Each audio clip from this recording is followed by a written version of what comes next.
리더의 목표, 사람들을 움직여 하나님의 일을 하게 하라. 리더는 가야 할 길을 명확하게 알고 있어야 합니다.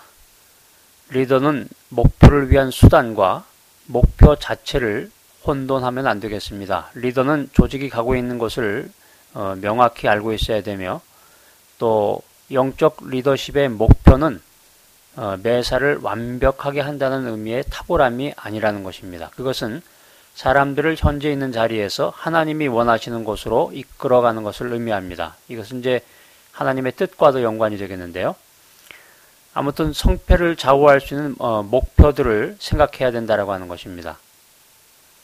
자, 영적 리더의 그 성패를 좌우할 수 있는 목표에 대해서 여러분과 함께 살펴보도록 하겠습니다. 먼저 가치 없는 목표가 되겠는데요. 첫 번째는 결과지향주의입니다. 피터 드러커는 리더십의 궁극적인 결과를, 리더십의 궁극적인 척도를 그 측정 수준을 결과라고 했습니다. 그래서 결과지향적인 그러한 철학 때문에 목표를 설정한다고 하는 것, 리더의 그 목표 설정이 리더가 자신의 성공을 측정하는 그런 수단이 됐다라고 하는 것이고, 사람들에게 동기를 부여하는 그런 방식이 되었다, 인기 있는 방식이 되었다라고 하는 것입니다. 사람들이 리더를 새로 뽑을 때 보고 싶어 하는 것은 결과입니다. result. 우리가 이제 농구 감독이라든가 그 축구 감독을 새로 선임했을 때 사람들이 보고 싶어 하는 것은 우승이 되겠죠. 사람들은 결국 그 목표가 달성되는 그 결과, 그 농구 감독이나 그 축구 감독이 우승을 하는 것과 같은 결과에 따라서 리더의 성공을 측정한다고 하는 것입니다. 예를 들어서 그 높은 시장의 점유율이라든가 매출의 증가, 또 교회에서는 예배당의 좌석수라든가 헌금의 액수 등을 가지고 성공을 측정한다라고 하는 것입니다.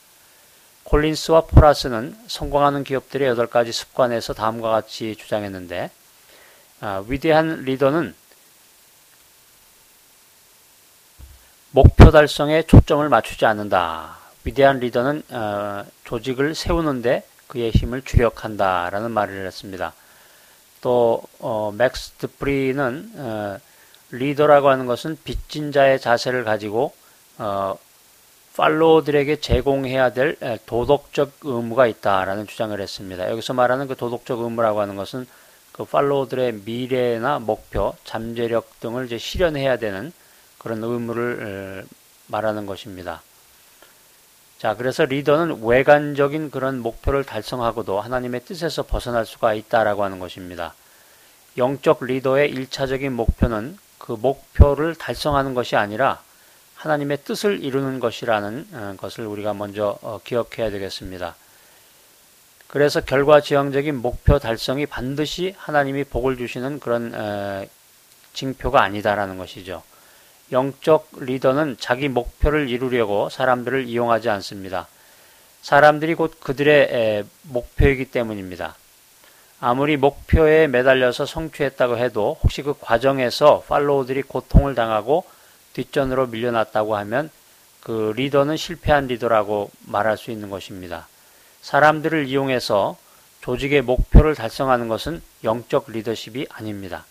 자, 두 번째, 가치 없는 목표. 두 번째는 완벽주의인데요. 탁월함을 매사에 완벽하다는 뜻으로 이해했다고 하면 그것은 하나님의 기준이 아닙니다. 하나님께 나의 최선을 드리는 것과 완벽함을 드리는 것은 다르다고 하는 것이죠. 자, 그래서 매사에 완벽하게 한다라고 하는 의미의 그 탁월함이 영적 리더십의 목표가 되면 안 된다는 것이죠. 일이라고 하는 것은 목표를 이루는 수단이지 목표는 사람이라고 하는 것입니다. 그래서 탁월함이라고 하는 것은 최선의 노력으로 하나님의 뜻에 순종하는 것이다. 또 탁월함이라고 하는 것은 하나님을 높이는 방식으로 해야 된다라고 하는 것입니다. 우리가 흔히 하나님께 최선을 다한다. 하나님은 최선을 원하신다. 탁월하게 일하지 않으면 하나님께 합당하지 않다. 이런 말을 하게 되는데, 탁월함, 여기서 얘기하는 그 탁월하다고 하는 것은 매사에 완벽하게 부족함이 없이 실수가 없이 완벽하게 해야 된다라고 하는 것이 아닙니다. 그것은 하나님의 기준이 될 수가 없고요. 오늘날의 대형 교회에서 보면 하나님께 합당한 기준으로 탁월함을 주장하고 있는데, 현대 사회에서 교회는 하나님이 복을 주시지 않아도 은혜가 없어도 수적으로 얼마든지 성장할 수 있다라고 하는 것입니다. 예를 들면 사이비 이단의 경우를 들 수 있는데, 사람을 끌어모으는 것과 하나님의 교회가 성장하는 것과는 본질적인 차이가 있다라고 하는 것입니다. 자, 그 다음에 가치 없는 목표 세 번째는 더 크게, 더 빨리, 더 많이가 되겠습니다. 오늘날의 서구 사회는 그 대형주의에 현혹되어 있는데, 대형 교회나 대기업의 리더는 자동적으로 전문가라고 평가받습니다. 그런데 크다고 좋은 것은 아닙니다. 리더는 하나님의 기준으로 성공과 결과를 평가해야 된다라고 하는 것입니다. 대형 교회, 대기업, 대형 할인점 등이 크다고 언제나 좋은 것은 아닙니다. 성장이 건강한 교회의 그 불가피한 현상이긴 하지만 숫자적인 성장이 반드시 하나님이 주신 복의 그런 확실한 증거는 아니라고 하는 것입니다. 리더는 세상의 기준이 아니라 하나님의 기준으로 그의 성공을 평가해야 되는 것입니다. 자, 그 다음에 이제 가치 있는 목표가 되겠는데요.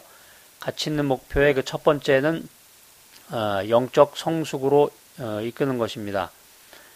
영적 리더십의 궁극적인 목표는 결과의 성취와 완벽한 일 처리를 하는 것이 아니라 사람들을 현재의 자리에서 하나님이 원하시는 자리로 데려가는 것입니다.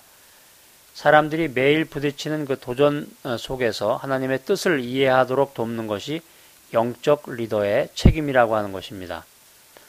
사람을 향한 하나님의 일차적인 관심은 일에 대한 그 결과가 아니라 관계에 있다라고 하는 것입니다. 그래서 영적 리더는 그 팔로우들이 하나님과 바른 관계를 맺도록 리더해야 된다라고 하는 것이고요.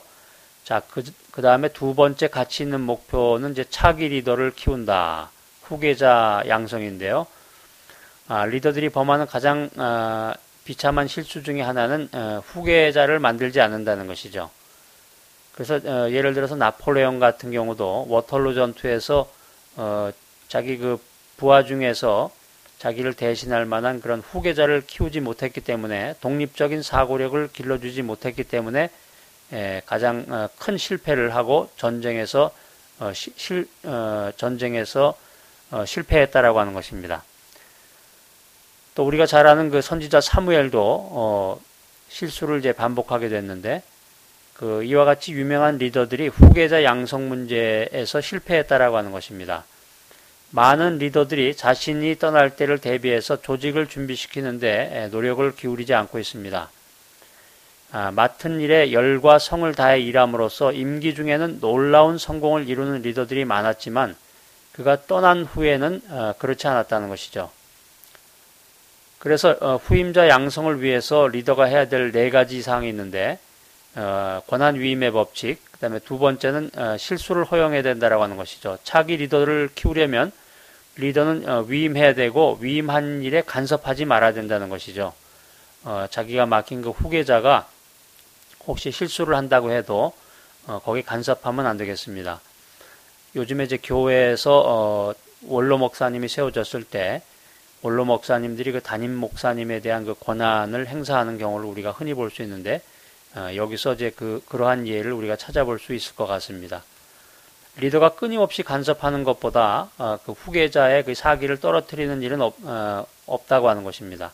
한마디 리더가 이야기를 하는 것에 따라서 그 후계자가 굉장한 그 충격을 받는다는 것이죠. 리더는 타인의 성공을 인정해야 된다. 또 리더는 칭찬의 방법, 격려의 방법으로 지원해야 된다라고 하는 것이고요. 가치 있는 목표 세 번째로 하나님께 영광을 돌린다. 하나님께 영광을 돌리는 것이 영적 리더의 목표 중에 하나입니다.